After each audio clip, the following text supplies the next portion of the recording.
नमस्कार. आजच्या या भागात तुमचं खूप खूप स्वागत. आज आपण काय करणार आहोत तर एकदम शून्यापासून सुरुवात करणार आहोत आणि काही मिनिटांतच पहिले मराठी शब्द वाचायला शिकणार आहोत. मग करायची सुरुवात? तर एका नवीन भाषेचं दार उघडायला तयार आहात ना? चला तर मग. विश्वास ठेवा, हा प्रवास खूपच सोपा आणि मजेशीर होणार आहे. चला एक नजर टाकूया की आज आपण काय काय करणार आहोत. आपण एका अक्षरापासून सुरुवात करू, मग काही अजून अक्षरं शिकू, स्वराची जादू बघू आणि शेवटी शब्द आणि वाक्य वाचायला सुरुवात करू. मस्त आहे ना? चला तर मग आपल्या प्रवासाच्या पहिल्या आणि सगळ्यात महत्त्वाच्या टप्प्याला सुरुवात करूया. कारण मराठी वाचनाचा जो पाया आहे तो इथूनच घातला जाणार आहे. तर हे बघा, हे आहे आपलं पहिलं अक्षर क. याचा उच्चार अगदी सोपा आहे. क.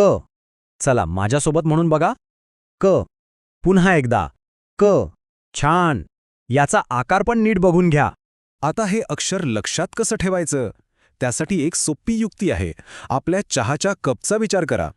क हे अक्षर अगदी त्या कपच्या हँडलसारखं दिसतं, नाही का? क पासून कप. सोपं आहे. आणि बघा, हे एक अक्षर शिकल्या शिकल्या आपण लगेच शब्द ओळखायला सुरुवात करू शकतो.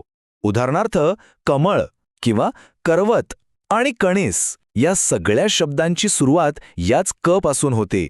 ओके, तर क शी आपली ओळख झाली. आता त्याच्या दोन नवीन मित्रांना भेटायची वेळ आली आहे. चला आपली अक्षरांची टीम अजून मोठी करूया. तर हे आहेत म आणि ल. म आणि ल. आता आपल्याकडे एकूण 3 अक्षरं झालीत.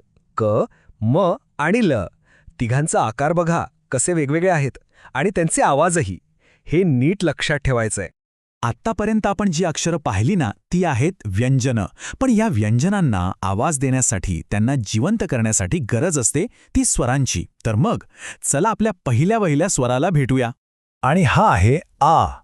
याचा उच्चार करताना तोंड पूर्ण उघडायचं आणि थोडं लांबवायचं. आ. अगदी बरोबर. हा स्वतःचं एक पूर्ण अक्षर आहे, एक स्वर. आणि आ पासून सुरू होणारे शब्द तर आपल्या सगळ्यांच्या ओळखीचे आहेत, जसं की आई किंवा आजोबा आणि आरसा.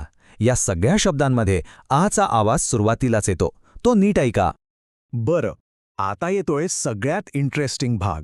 म्हणजे खरी जादू आता सुरू होणार आहे. आपण जो आ स्वर शिकलो ना, तो आपण आधी शिकलेल्या क, म, ल ला कसा जोडायचा त्यासाठी एक खास चिन्ह वापरलं जातं. तर ही आहे ती जादूची काठी. बघा, ही एक उभी रेष, याला म्हणतात काना. आणि ही काठी ज्या अक्षराच्या पुढे लागते ना, त्याचा आवाज आपोआप आ असा होतो. लक्षात ठेवायला सोपं, दादाची काठी. याचं सूत्र अगदी सरळ आहे. समजा आपण क हे अक्षर घेतलं, त्याच्या पुढे ही काठी म्हणजे काना लावला की झालं का. क झालं का. सोपं आहे ना? आणि हाच नियम आपण शिकलेल्या सगळ्या अक्षरांना लागतो. बघा, क ला काना लागला की झालं का. म ला काना लागला की मा. आणि ल ला काना लागला की ला. वा, नियम एकच, पण आपल्याला कितीतरी नवीन आवाज मिळाले. आणि आता आपल्याकडे मराठी शब्द वाचण्यासाठी लागणारी सगळी हत्यारं, सगळी साधनं तयार आहेत. चला तर मग जे काही शिकलोय ते सगळं एकत्र आणूया आणि वाचनाचा खरा आनंद घेऊया. बरं, मग हा शब्द वाचता येतोय का बघा. थोडा वेळ घ्या. काय वाटतं? हे आहे का आणि त्याच्या पुढे पुन्हा का.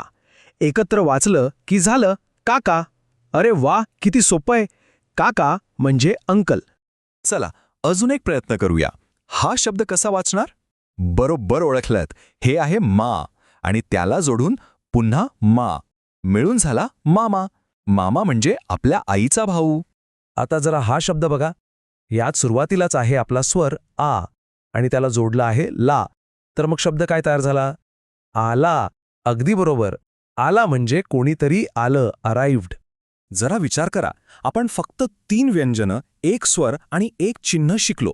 फक्त एवढ्याशा गोष्टींमधून आपण आता 2 शब्दांचे एक पूर्ण वाक्य बनवण्याच्या टप्प्यावर आलो आहोत. हीच तर भाषेची गंमत आहे.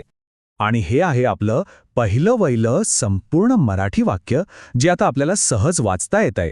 काका आला. अभिनंदन. खरंच हे खूप मोठं यश आहे. तर मग आता विचार करण्याची पाळी आपली. आपण जी अक्षरे शिकलो क, म, ल आणि त्यांना काना लावून का, मा, ला आणि आपला स्वर आ, या सगळ्यांपासून अजून कुठले शब्द तयार होऊ शकतात? विचार करा. जसं की कम किंवा काल, माल असे अनेक शब्द बनतील. थोडा विचार करा, सराव करा, कारण आपल्या मराठी वाचनाच्या प्रवासाची ही एक दमदार आणि शानदार सुरुवात झाली आहे.